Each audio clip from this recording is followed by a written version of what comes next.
Não é à toa que motivacional e capitalismo andam de braços dados. Há risco dessa procura por resultados empobrecer talentos quando todo mundo busca a mesma coisa? Acho que sim, com certeza, né? Porque a obrigação de você entrar num sistema homogêneo de objetivos seguramente empobrece as pessoas. Por isso que eu acho que tem uma dimensão que esse mundo motivacional, ele é muito empobrecedor da vida. Quando o empresário leva um palestrante motivacional na empresa, ele está preocupado com o bem-estar dos funcionários ou com o negócio? Se ele for um bom empresário, no sentido de saber como lidar com seus funcionários, empregados ou colaboradores, como falam hoje, ele deverá estar preocupado com os dois.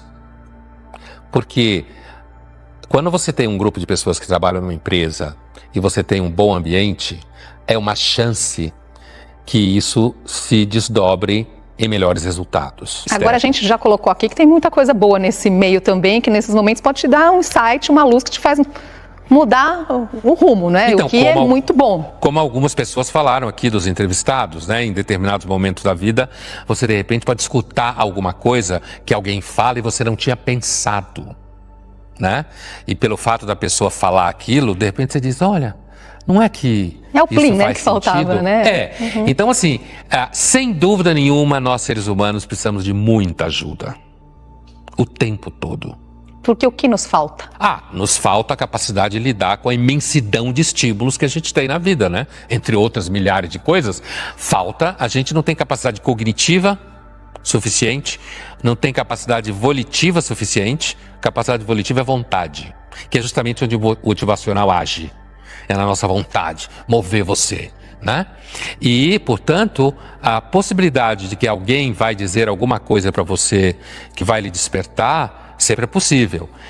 Dependendo de quem você é e do quão experiente você é na vida, pode ser mais difícil você encontrar alguém que lhe traga alguma coisa nova que você não pensou. Eu não tenho dúvida de que a atividade coach impacta determinados resultados no mundo corporativo e na vida das pessoas. Antes de tudo, porque a gente é tão frágil e, de certa forma, coitado, como eu dizia antes, às vezes algum tipo de ajuda pode levar você a algum lugar mesmo. Agora, quando você faz um olhar macro, né? E é aí que está, eu acho que essa é uma das questões que lido com esse tipo de coisa, eu digo com o mundo corporativo e palestras e tudo, eu penso em que medida todo esse discurso sobre felicidade e resultado, que pode ajudar a empresa a ter resultados durante o tempo, o quanto isso adoece, certo? O quanto isso adoece um monte de gente. É claro que, por um lado, o adoecimento já é pressuposto, porque isso, por sua vez, alimenta o mercado de saúde mental, o adoecimento, né? Mas o fato é que essa ideia de que o critério é o resultado, que você vai conseguir chegar lá, isso é um critério, de um ponto de vista amplo da vida das pessoas, meio tosco. A mesma coisa é essa ideia de que um deles fala, se você sai aqui agora com a certeza que você está fazendo a coisa certa, que você está sendo íntegro, né?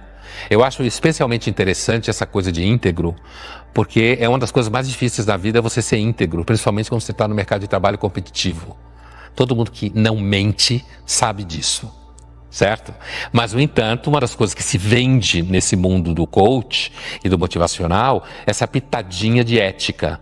Você está sendo íntegro, você está sendo legal. É importante vender isso porque ajuda a pessoa a acreditar no que você está falando. Ele está dizendo que eu sou íntegro. Ele deve ser legal. Hora das perguntas que chegaram pelas redes sociais. Castilho Leni, a era da tecnologia com excesso de comparações, informações, desmotiva? Eu acho que é capaz que desmotive mesmo, né? Aí vai uma das questões que pode se colocar como contradições do aumento de circulação de informação. O aumento de circulação de informação é muito bom por uma série de razões, né? Mas ao mesmo tempo ele tem o seu lado B, digamos assim. Um Hegel diria tem o seu lado negativo, né? Que é justamente poder produzir, inclusive quase uma inércia decisória. Porque ainda você pode ser atingido pelo aquele sentimento de que você ainda não viu todas as possibilidades que você deveria ver para tomar uma decisão. Ou seja, que você está tomando uma decisão não tendo sido informado suficientemente. Isso pode acabar lhe desmotivando mesmo. Eu acho que é fato, pode acontecer mesmo. Agora, Pondé, quando nem o coach dá jeito, onde as pessoas devem procurar respostas? Quem procurar? Se a gente observa a experiência humana acumulada na história, muita gente procura a religião.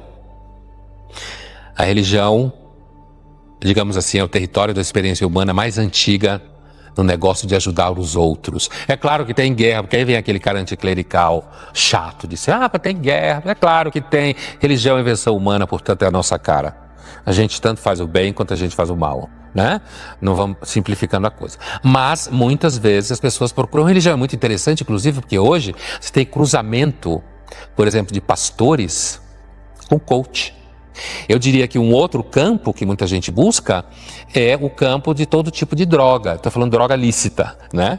Desde drogas homeopáticas, floral de bar da Califórnia, né? Procurar massagem, né? Fazer alguma forma de ginástica para descarregar tensão. Tem muita gente que se sente muito melhor justamente puxando cano, correndo pra cacete no bairro, certo?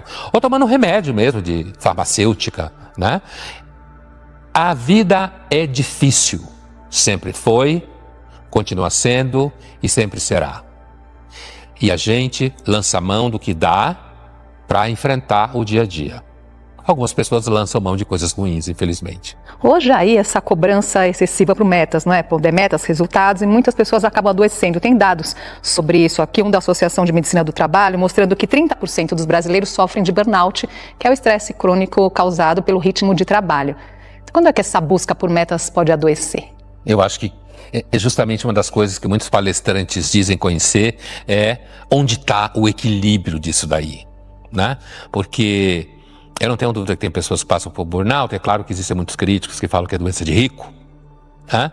Porque quem é pobre não tem burnout, continua trabalhando indefinidamente. Mas independente dessa crítica, mas não tem um diagnóstico, não é? Ou não tem tempo de vivê-lo, não tem a condição material de vivê-lo, né? E inclusive não tem dinheiro para ter diagnóstico também, né? Assim, mas essa coisa de até onde a gente pode ir se dedicar ao trabalho e não entrar num quadro de exaustão que é o burnout, né? Essa ideia do equilíbrio, Andresa, eu acho que é um dos temas mais difíceis na época em que a gente vive. É uma das coisas mais vendidas é achar esse equilíbrio.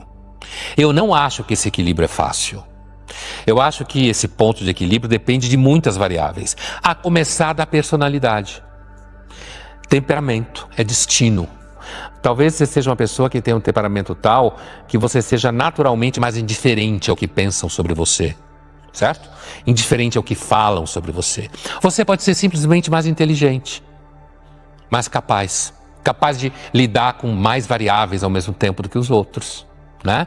Então, por isso que a ideia de buscar o equilíbrio é uma ideia fácil de vender, né? Porque é claro que a gente percebe, tem um exagero aqui. Eu posso ir até aqui, mas daqui eu não devo passar. Mas na prática, no chão da vida real, né? Quando é que você vai saber que você deve se esforçar mais para garantir a casa própria? Para dar um exemplo bem banal. O problema não é que eu não acredito que o tema do equilíbrio não seja importante. Eu acho que é importante. O que eu desconfio profundamente é que alguém saiba onde está isso. Entendeu? Saiba dizer, é muito fácil dizer, não, você precisa encontrar equilíbrio na sua vida. Fazer equilíbrio entre amor, trabalho, é fácil. Solução mágica que não existe. Agora, né? Saber exatamente onde está o equilíbrio, levando-se em conta, inclusive, variáveis que envolve, eu acho que aí a coisa fica mais difícil. E agora disfarçar o esgotamento, né? Fingir que está sempre tudo bem, tá tudo fácil, não tocando em frente, o que leva as pessoas a esconderem o que estão sentindo? Eu acho que vergonha. A ideia muito comum hoje em dia é que você mostrar que você está perdendo pega mal para você, né? Que você está sendo fraco, né? E é o fato de que, de repente, você perde o trabalho que você tem, perde a oportunidade. Pega, por exemplo, uma pessoa que foi demitida, né? E aí você recebe, antes era por e-mail, agora por WhatsApp. Você recebe aquelas mensagens assim: minha trajetória em X e enfrentei muitos desafios, eu gostei muito, foi uma experiência muito produtiva, só que eu percebi que está na hora de eu procurar novos desafios e novos projetos. Subtexto, fui demitido. Eu acho que quando ela fala que não é uma palestra motivacional que vai fazer virar o jogo, no sentido da pessoa, de repente, começar a ser mais produtiva, eu acho que isso é a mais pura verdade empírica. Né? Vem um cara aqui, fala 45 minutos, todo mundo berra, e a partir daí você vai, de repente, se sentir melhor, entregar coisas melhores, se comprometer mais com o que está fazendo. De fato, não. O capitalismo precisa motivar. As pessoas precisam funcionar, né? O nível funcional da vida, ele se tornou muito mais radical do que era no século XIX, ou no século XIX, ou mesmo no XX. A gente percebe claramente como jovens de 20, 22 anos hoje são infinitamente mais ansiosos do que, por exemplo, a minha geração, quando tinha 20, 22 anos. Infinitamente mais ansiosos, né? E isso é um problema. Esse problema é o problema da saúde mental a qual ela se referiu, né? Que eu acho que esse é um dos grandes problemas no século XXI. Sem dúvida. É uma grande fronteira do capital, no sentido de gerar dinheiro, gerar negócio. E, ao mesmo tempo, é um absoluto problema real, o problema da saúde mental. E ninguém sabe exatamente o que fazer.